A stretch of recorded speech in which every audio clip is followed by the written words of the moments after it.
Hello, and welcome to the EL Library Read Aloud of Nightbooks by J.A. White, read with permission from HarperCollins Publishers.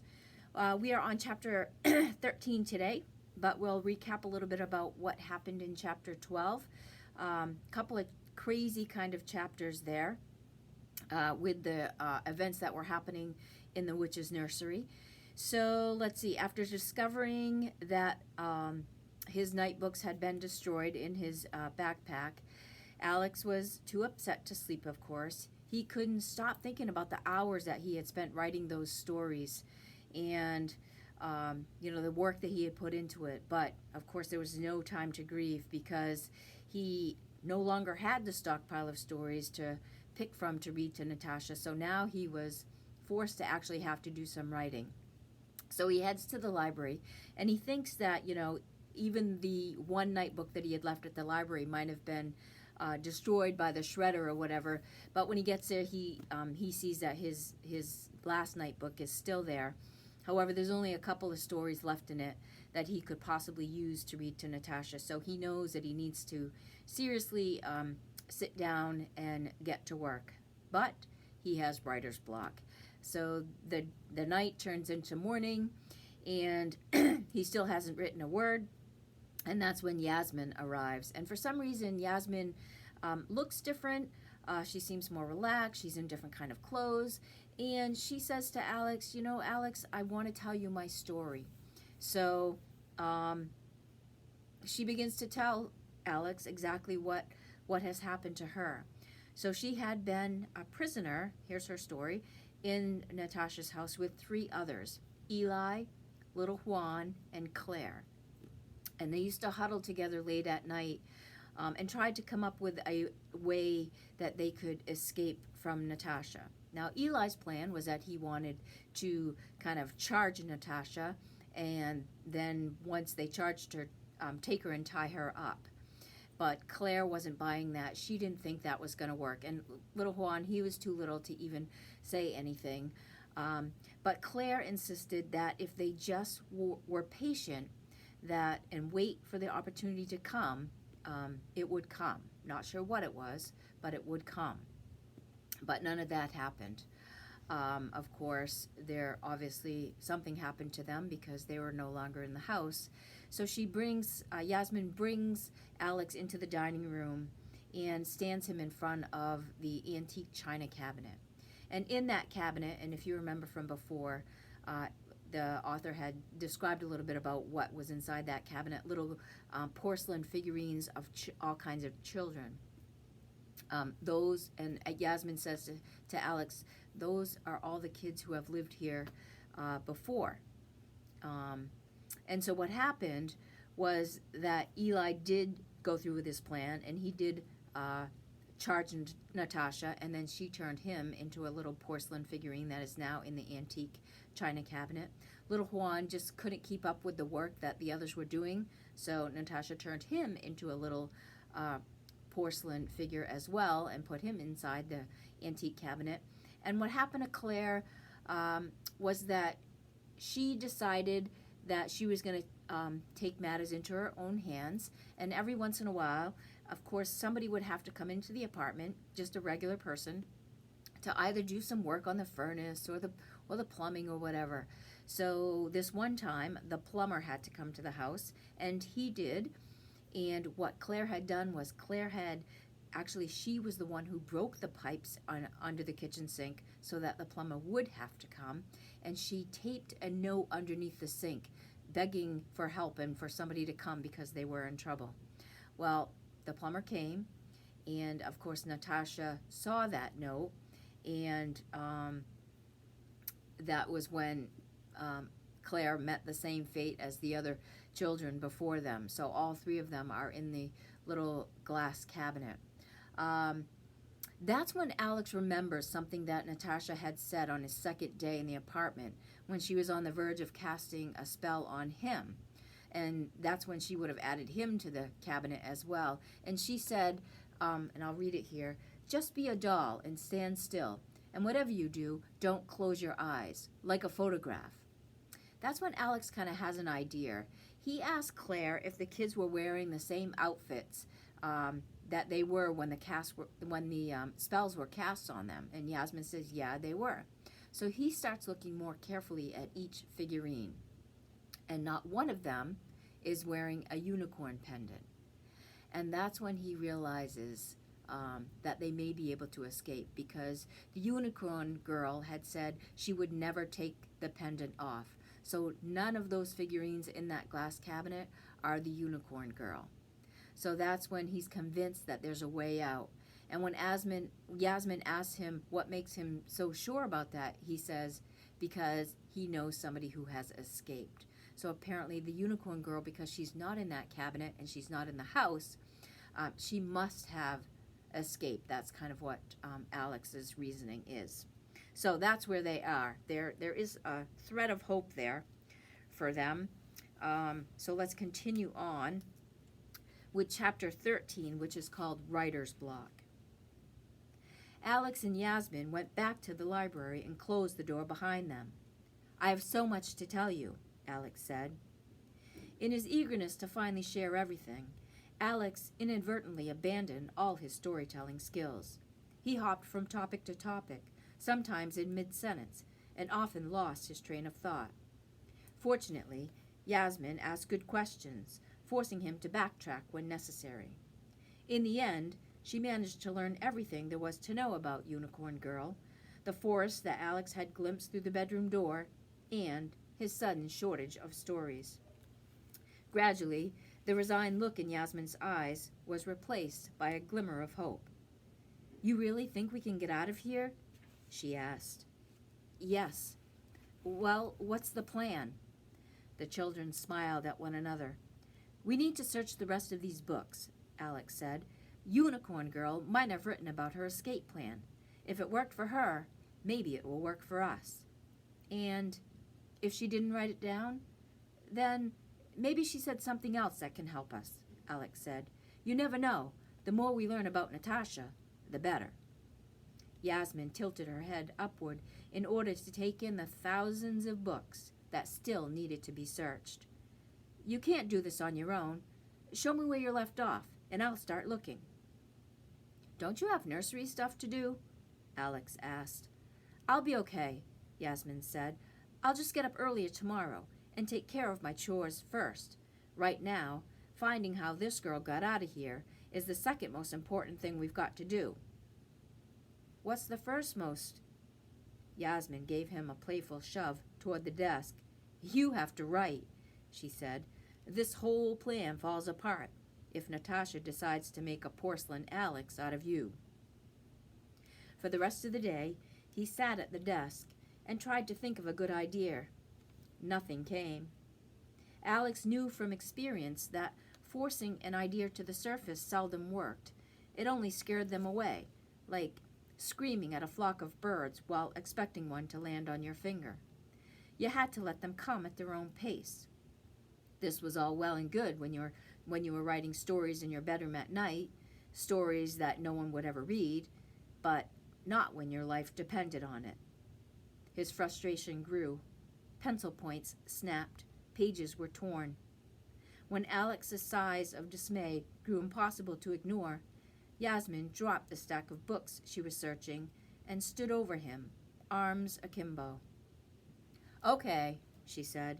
What's the issue? I have complete and total writer's block, Alex said, plunking his head on the desk. In fact, I think it's fair to say that I'm never going to write another sentence again for the rest of my life. Don't be so dramatic, Yasmin said. You're probably just thinking too hard. You remember any of the stories from the notebooks that got torn up? Some of them, he said, but it doesn't matter. I can't write them all over again. Why not? Because I wrote them already, Alex said. If I do it again, they won't be the same. Maybe they'll be better. You don't understand, Alex said, turning his head away. Just forget it. Yasmin kicked his foot. You don't have time to be grumpy, she said. Who cares if they're the same or not? They're just stories. They're not just stories, Alex exclaimed. Some of my favorites were in those night books. Like, there was this one I was really proud about of this girl who moves into a new house, and there's this tree in her backyard that promises her it will grant her wish if she hangs up something she truly loves in its branches. And at first, the girl is thrilled because she's getting these awesome wishes in exchange for little stuff like necklaces and toys. Only the tree keeps wanting more valuable things until finally it asks her for her baby brother. And the girl knows it's wrong, but she sort of changed with getting all her wishes granted. So she goes to the crib one night and...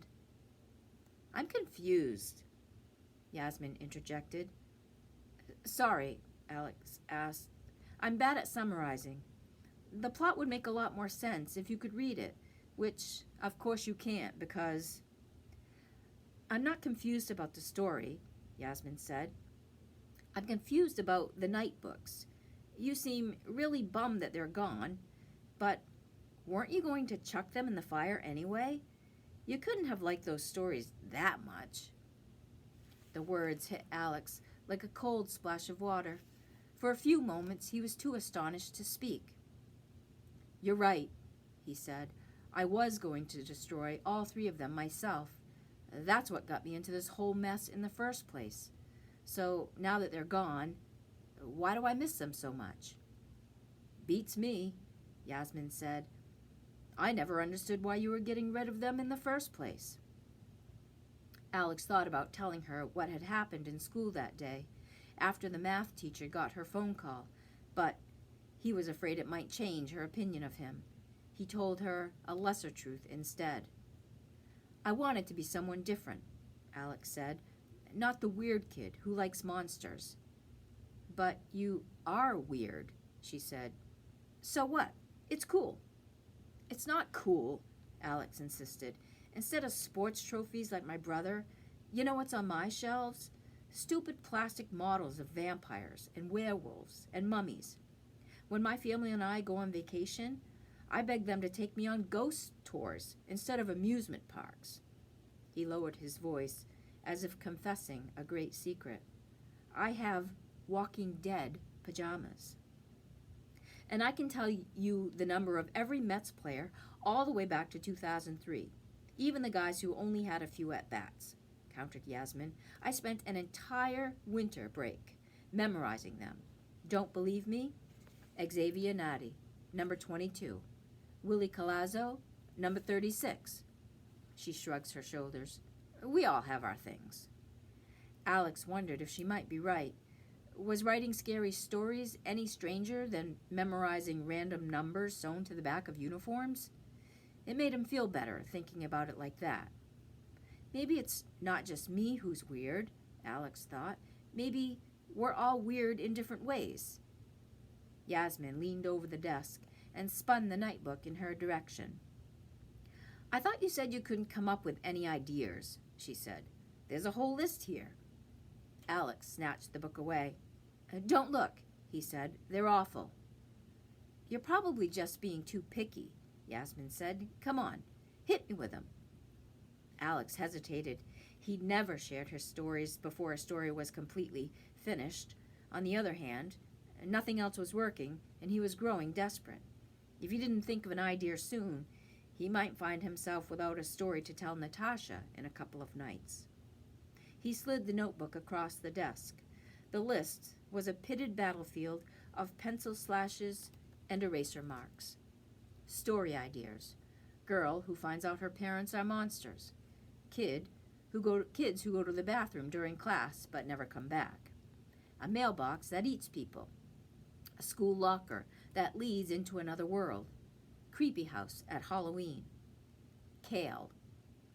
Ghost that haunts other ghosts. What's this one say? Nightmare catcher. And here's his list of story ideas. Let's see, Yasmin said, running her finger down the page with a thoughtful expression.